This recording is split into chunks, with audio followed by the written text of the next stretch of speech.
আজকে আমরা বেসিক্যালি যাচ্ছি হচ্ছে পুরীতে। খুবই সাডেন একটা প্ল্যান হয়ে গেল পুরীর, তো আজকে আমি অফিস থেকে ছুটিও নিয়ে নিলাম। আর এখন আমরা যাচ্ছি পুরীর উদ্দেশ্যে। আমাদের ট্রেন আছে 2:15 শতাব্দী এক্সপ্রেস, ওই ট্রেনটা করেই আমরা আজকে পুরীতে যাব। তো এই ভিডিওটাতে পুরো ট্রেন ব্লগটা কভারেজ থাকবে।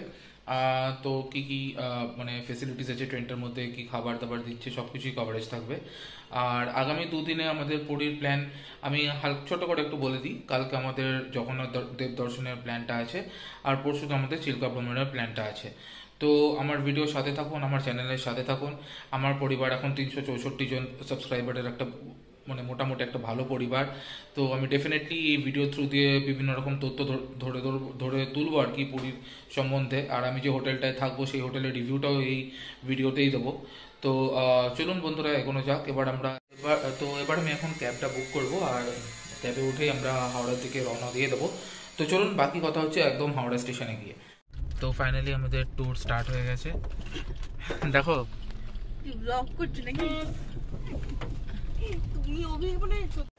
তো ফাইনালি আমরা এখন হাওড়ায় পৌঁছে গেছি। এখন মোটামুটি আধা ঘন্টার ওপরে টাইম বাকি আছে, ট্রেনের জন্য ওয়েট করছি।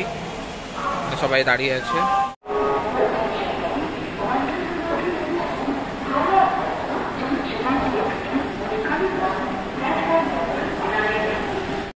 ফাইনালি আমি ট্রেনে চেপে গেছি। এটা হচ্ছে আমার চেয়ার কার, আর আমি আপনাদের পুরো চেয়ার কারটা আমি দেখাবো ডেফিনেটলি কীরকম চেয়ার কারের ফেসিলিটিস আছে। তো একটা ওভারভিউ দিয়ে দিচ্ছি এখন। সিটিং অ্যারেঞ্জমেন্ট 3/2 আমি করতে পেরেছি, কিন্তু আমার তো উইন্ডো সিট নেই। এখানে বিশাল বড় একটা উইন্ডো আছে, আর এখানে খাবার রাখার জায়গা, লেগ স্পেস, ভালো লেগ স্পেস, আর এখানে বোতল রাখার জায়গা। মেনটেন্যান্স ঠিকঠাকই আছে, সেরকম কিছু বলার নেই। তো এবার জেনারেটর রিসিভ হোক, তখন আমি এবার কানেক্ট হচ্ছি। উপরে রিডিং ল্যাম্পস দেওয়া আছে। তো এটা হচ্ছে শতাব্দীর ওয়াশরুমটা, সবে পরিষ্কার করেছে, নিট অ্যান্ড ক্লিন আপাতত আছে। বেসিনে আছে, জল পড়ছে ঠিকঠাক। আমি হাই, এটা ওয়েস্টার্ন টয়লেট আছে। এখানে সুইট শাওয়ার, রুম ফ্রেশনার, হ্যান্ড ওয়াশের জায়গা। ঠিক আছে, ওকে। দেখে মনে হচ্ছে একটু পুরনো হয়ে গেছে, বাট ঠিক আছে। Shatabdi is no doubt one of the best train যেটা এই সার্কিটে রান করে। তো ডেফিনেটলি আজকে এই জার্নিটা আমি এক্সপিরিয়েন্স করতে চলেছি, আর ডেফিনেটলি আপনাদের সাথে সব ডিটেলস শেয়ার করবো।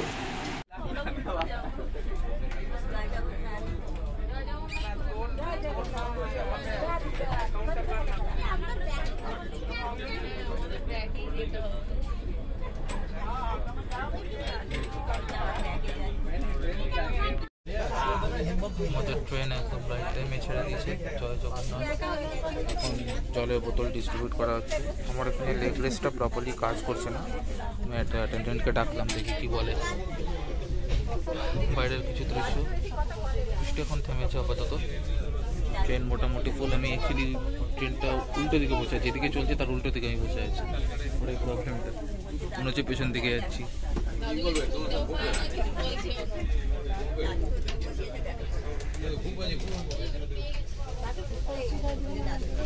চলুন, কিছু ভালো ভালো সিনারিজ আমি কানেক্ট হচ্ছি।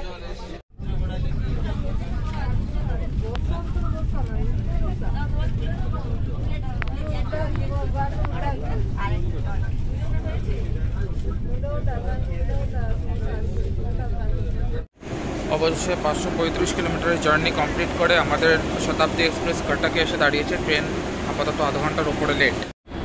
এটা হচ্ছে ওভারঅল কটক স্টেশন।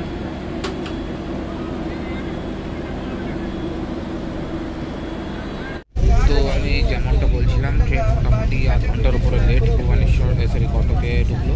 535 কিলোমিটারের জার্নি কমপ্লিট হয়েছে। তো এখনও মোটামুটি 2 ঘন্টা মতন টাইম লাগবে পুরী ঢুকতে। বাজে ঘুরিতে অ্যারাউন্ড 8:15। 10:30 টাকা তো ঢুকবে বলে মনে হয় না। তো এরপরে আমাদের অলরেডি ডিনার হয়ে গেছে। আমরা ডিনারে ননভেজ অর্ডার করেছিলাম। তো সেখানে মোটামুটি খাবারের টেস্ট ভালোই ছিল, কিন্তু কোয়ান্টিটিটা খুবই কম ছিল। তো দেখা যাক এবার পুরীতে গিয়ে কিছু যদি হোটেল খোলা থাকে, তো তখন আমি যদি খেতে পাই তো অর্ডার খেতে হবে, কারণ খাবারের কোয়ান্টিটি অত্যন্ত কমই ছিল।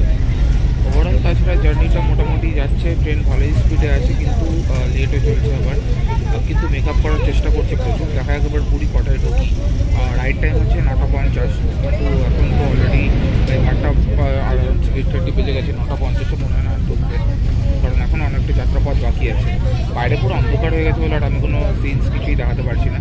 তো এরপরে একটা হোটেলেই উঠবো, হোটেলে গিয়ে বাদ বাকি কথা বলছি। চলো, আমরা এখন দাঁড়িয়ে আছি মালতী পাতুর বলে একটা স্টেশনের সামনে, স্টেশন অ্যাকচুয়ালি পুরো এটা হচ্ছে স্টেশনটা, পুরো ফাঁকা। স্টেশন একটা ট্রেন আছে, আমাদের ট্রেনটা ছাড়া। আমি জানি না ট্রেনটা কেন দাঁড়িয়ে আছে, মোটামুটি 10 মিনিটের ওপর তো হয়ে গেল, দেখি কখন ছাড়ে।